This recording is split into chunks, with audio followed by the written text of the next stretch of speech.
खुश आमदीद दोस्तों, मैं हूं इब्तिसाम जाहिद और आप देख रहे हैं मेरा यूट्यूब चैनल। शुरू करते हैं आज की कहानी। ताया ने बहुत शौक से घर बनवाया था, मगर शोमई किस्मत के वो इसमें रह ना पाए।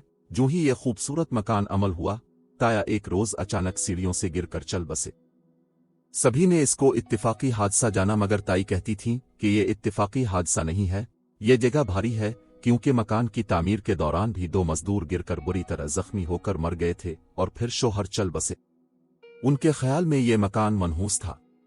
ऐसा अक्सर लोग सोचते हैं और कुछ लोग ऐसी बातों को वाहिमा कहते हैं। बहरहाल ताई अम्मा को उन्हीं वाहमों और वसवसों ने घेर लिया था, तभी वो इस मकान को फरोख्त करने के दर पे हुईं। उन्होंने वालिद साहिब को अपना इंदिया बताया। बाबा ने समझाया कि ये मकान उम्दा और अच्छा बना हुआ है, मेरे मरहूम भाई ने बहुत शौक से तामीर कराया है। मेरी मानो तो मकान फरोख्त करने का ख्याल दिल से निकाल दो, क्योंकि दोबारा ऐसा घर ना बना पाओगी। ये बच्चों के काम आएगा, उनको साहिबान से महरूम मत करो। मगर ताई अम्मा अपनी बात से पीछे न हटी। बोली, तुमको अच्छा लगता है तो तुम ही मकान खरीद लो, जो कीमत लगे बेशक इससे कुछ कम दे देना, मगर मैं अब इसमें ना रहूंगी। ये घर हमको बहुत पसंद था, मगर हम खरीद नहीं सकते थे, क्योंकि ताई की मुसलसल ऐसी बातों ने अम्मा को भी वहम में डाल दिया था। जब ताई बीमार पड़ी तो उनके बेटे ने ये औने पौने फरोख्त कर दिया। जिसने ये खरीदा वो वापडा में मुलाजिम था। इसका नाम नईम और बीवी का मारिया था। दोनों मियाँ बीवी बहुत खूबसूरत थे और चांद सूरज की जोड़ी कहलाते थे। इनकी आपस में मोहब्बत भी बेमिसाल थी। शुरू दिनों में दोनों बहुत खुश थे। साल बाद खुदा ने बेटा दिया तो खुशी दोबाला हो गई। अब वो हमा वक्त बेटे की परवरिश में मगन रहने लगी। ससुराल वाले ज्यादती करते तो नजरअंदाज कर दिया करती, क्योंकि बेटे की नेमत पाकर उसको किसी की परवाह ना थी। उसने बच्चे का नाम उम्मीद रखा। जब उम्मीद कुछ बड़ा हो गया तो मारिया ने सोचा कि क्यों ना कोई काम करूं। उसने बीए के साथ साथ बीएड का कोर्स किया हुआ था। कुछ कोशिश के बाद स्कूल में नौकरी मिल गई और वो ड्यूटी पर जाने लगी। इस दिन के बाद से इसकी जिंदगी के बुरे दिन शुरू हो गए, क्योंकि मुलाजमत के साथ घर का काम पूरी तरह नहीं कर पाती थी। ड्यूटी से आकर किचन संभालने की बजाय सीधी ऊपर अपने कमरे में चली जाती ताकि थोड़ी देर आराम कर सके। बच्चा 4 साल का था, जिसको वो साथ स्कूल ले जाती और साथ लाती। घर आकर सबसे पहले इसके लिए आराम और खुराक का बंदोबस्त करती। यूं दोपहर से शाम हो जाती तब अपने लिए खाना लेने नीचे आती। सास मुंह बनाती के कमाती अपने लिए है और हमको नौकरानी समझ रखा है। कोई काम नहीं करती, उसको मुफ्त में खाना चाहिए। रोज रोज ऐसी बातें सुनकर वो तंग आ गई। उधर सास नंदों ने नईम के भी कान भरने शुरू कर दिए, जिसका नतीजा ये हुआ कि वो बीवी से बददिल होने लगा। जब घर आता खाना माँ के पास से लेकर खाता, वो कुछ न कुछ बात बीवी के खिलाफ जरूर कह देती। जहां इंसान 2 वक्त खाना खाता है वहीं बैठता भी है। नईम अब सिर्फ सोने के लिए कमरे में आता, सारा वक्त नीचे अपनी माँ और दीगर घर वालों के पास गुजारता। मारिया ने कोई शिकायत न की, इसकी तो मजबूरी थी, नौकरी जो करती थी। इसी असना में वो दूसरे बच्चे की माँ बन गई। अब जिम्मेदारी और बढ़ गई। पहले शौहर के जो थोड़े बहुत काम करती थी, अब नहीं कर सकती थी। माँ बेटे के सारे काम कर देती और मारिया सब्र और शुक्र कर लेती। जेठानी ने कहना शुरू कर दिया कि ऐसी बहू लाने का क्या फायदा, उल्टा हम उनके काम करें, उनके शौहर के काम भी करें। बेहतर है कि ये मियाँ बीवी अलग हो जाएं। ससुर ने मामला बढ़ता देखकर नईम और मारिया को अलग कर दिया, जिस पर मारिया ने कोई एतराज न किया। अलबत्ता वो खाना घर में बहुत कम पकाती और ज्यादातर बाहर से ले आती थी। शौहर को एतराज था कि बाहर का खाना रोज नहीं खा सकता, लिहाजा अब भी उसका ज्यादा वक्त माँ बहन भाइयों में गुजरता। खाना वो माँ के घर खाता। दूसरे बच्चे की पैदाइश पर मारिया का काम और बढ़ गया और वो बिल्कुल घर और घर वालों से अलग होकर रह गई। सभी ने इसका साथ छोड़ दिया। एक तरह से वो गैर और अजनबी होकर रह गई थी। शौहर घर पे ना होता, बच्चा बीमार हो जाता, कोई ना पूछता। सिर्फ ससुर ही वो हस्ती थे जो इस मसरूफ बहू का ख्याल करते और बीमार बच्चों को डॉक्टर के पास ले जाते थे। मारिया एक मुलाजिम पेशा औरत थी, मगर कोई उसकी मजबूरियां नहीं समझता था। अपनी तनख्वाह में से थोड़ा सा हिस्सा किचन में डालती थी, बाकी जमा करती थी। अपने और बच्चों के अखराजात की मद में भी रकम खर्च कर दिया करती। जब इसे अलग कर दिया गया, इसने किचन का खर्चा देना बंद कर दिया और नईम से कहा, तुम्हारी मर्जी, अपनी तनख्वाह में से जितना चाहो घर वालों को दो, मुझे कोई एतराज नहीं होगा, मगर मैं मेहनत व मशक्कत अपने बच्चों के मुस्तकबिल की खातिर कर रही हूँ।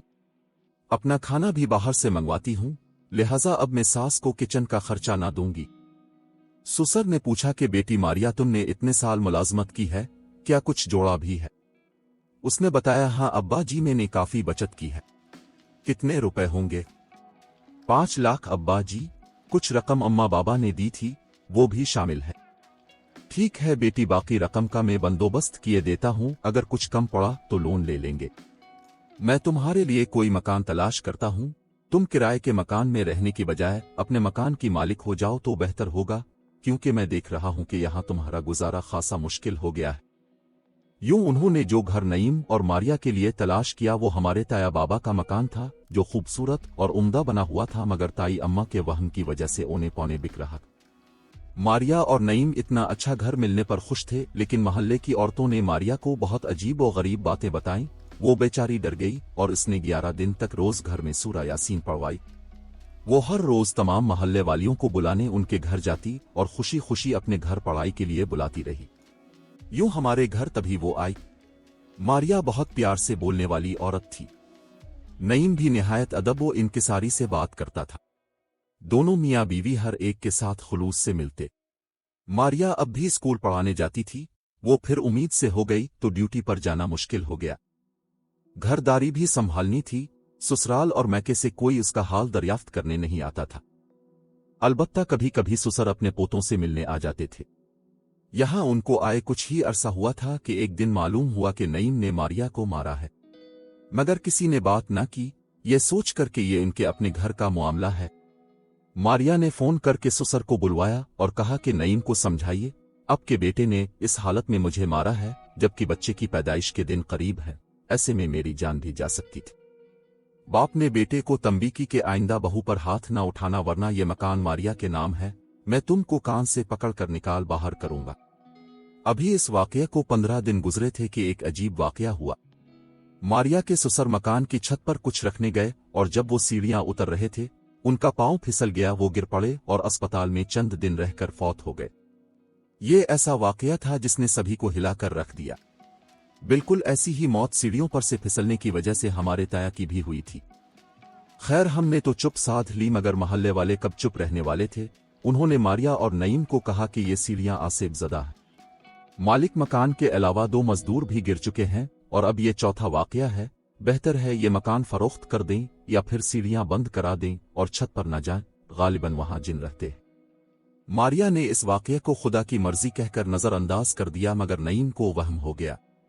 मकान तो फरोख्त ना हो सका, अलबत्ता उसने सीढ़ियां बंद करा दी। मारिया अब बहुत उदास और चुप चुप रहने लगी थी। पहले जब इसका जी घबराता था वो छत पर चली जाती थी और सुकून मिल जाता था, लेकिन अब सीढ़ियों के आगे दीवार आ जाने से ऊपर जाने का रास्ता ही बंद कर दिया गया था। मारिया को ससुर के वफात पाने का अजहद दुख हुआ, क्योंकि एक वही शख्स उसका हमदर्द व गमगुसार था, वो भी चल बसा। वो अपना दुख दर्द किसी से नहीं कह सकती थी। जब कोई अच्छा प्यार करने वाला इंसान चल बसता है तो दुख होता ही है।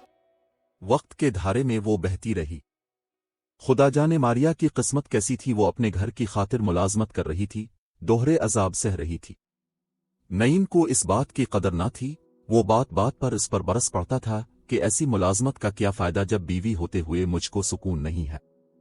इससे अच्छा था कि तुम मुलाजमत न करती, घर बैठ जाती। जब बेटी रिदा पैदा हो गई और 3 बच्चों को संभालना मुश्किल हुआ तो उसने लंबी ब्रेक लेकर ड्यूटी को खैर बाद कह दिया और घर बैठ गई। तब नईम को और बेसुकूनी रहने लगी। वो कहता था, वाकई ये घर मनहूस है, जो ही घर में कदम रखता हूं मुझे कुछ होने लगता है। बाहर अच्छा भला होता हूं, हंसता बोलता हूं, तबीयत हल्की फुल्की होती है, लेकिन जो ही घर आता हूं दिमाग घूमने लगता है। कभी कभी तो यूं महसूस होता है जैसे कोई मेरे अंदर घुसकर मुझे तोड़ रहा हो, और कभी मुझे कोई उकसाता है कि मैं किसी को मारूं, किसी का कत्ल कर दूं। ऐसी बातें सुनकर मारिया दम बखुद रह जाती थी। सोचती थी कहीं नईम का दिमाग ना पलट जाए। मैं यहां बच्चों के साथ अकेली रहती हूं, जाने ये घर आसिफ ज़दा है या नहीं, मगर नईम जरूर दिमागी तौर पर बहक गया है, वरना अच्छा भला था। अब क्यों बात बात पर उलझता है और मारने को दौड़ता। ससुर भी फौत हो गए थे, शिकायत किससे करती, कोई सहारा ना रहा था। कभी हमारे घर आकर अम्मा से दुख बयान कर जाती थी। अब नईम का मामूल बन गया था बीवी को मारना पीटना। बेचारे छोटे छोटे बच्चे माँ को इस तरह पीटता देखकर बहुत रोते बिलखते थे, बाद में चुप हो जाते थे।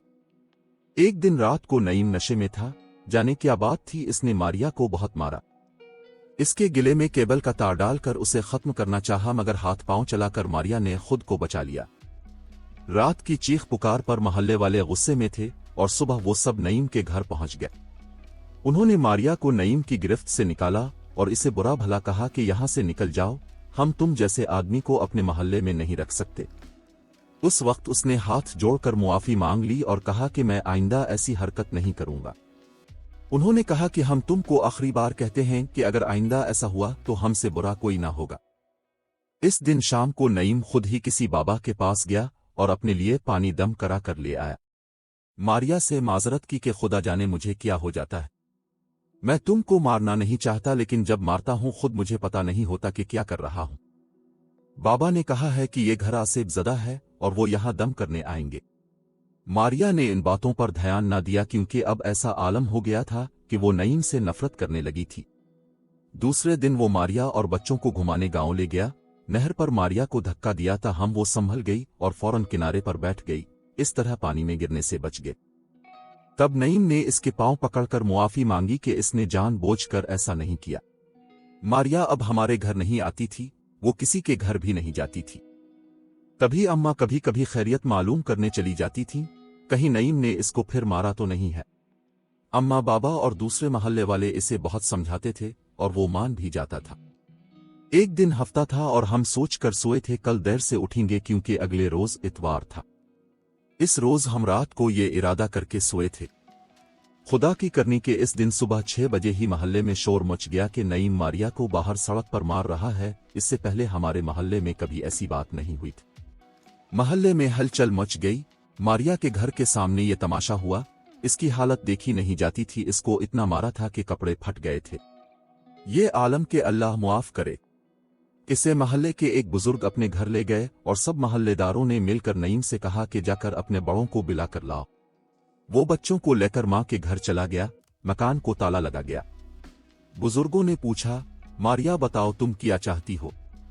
वो बोली, घर आबाद रखना चाहती थी, मगर नईम को ये दौरे पड़ते हैं कि बेबात मारने लगता है, इस तरह तो ये मेरी जान ले लेगा।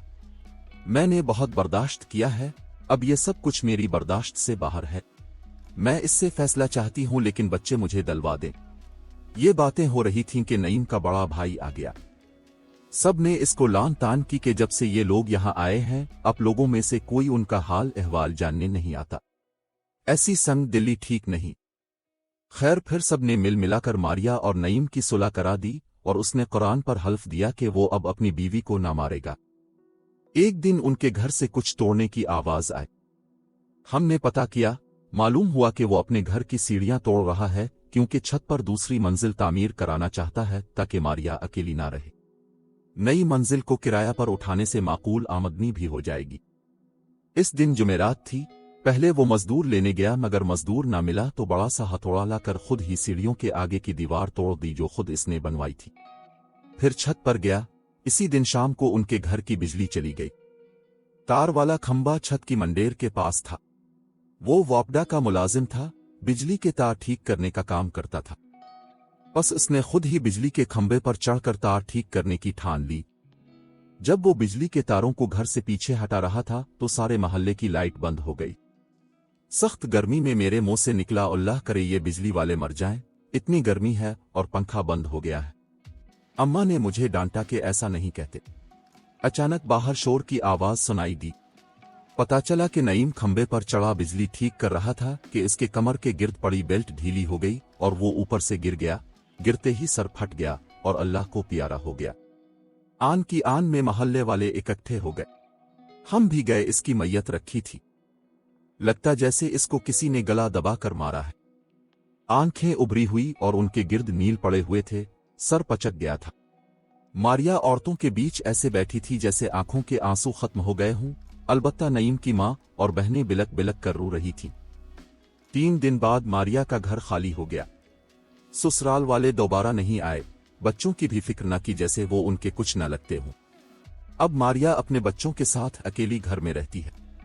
वो नौकरी करती है, इसके घर की तामीर वैसे ही रुकी हुई है, किसी ने बिखरा हुआ मलबा तक नहीं उठाया। आज भी ईंटें इसी जगह इसी तरह बिखरी हैं जिस तरह पहले बिखरी हुई थीं। इस पर बड़ी जिम्मेदारी है, तन्हा जिंदगी का सफर बहुत लंबा है। मालूम नहीं उसे नईम से शादी करके क्या मिला। कैसी लगी आज की कहानी, कमेंट बॉक्स में जरूर आगाह करें। मुझे दीजिए इजाजत। खुदा हाफिज।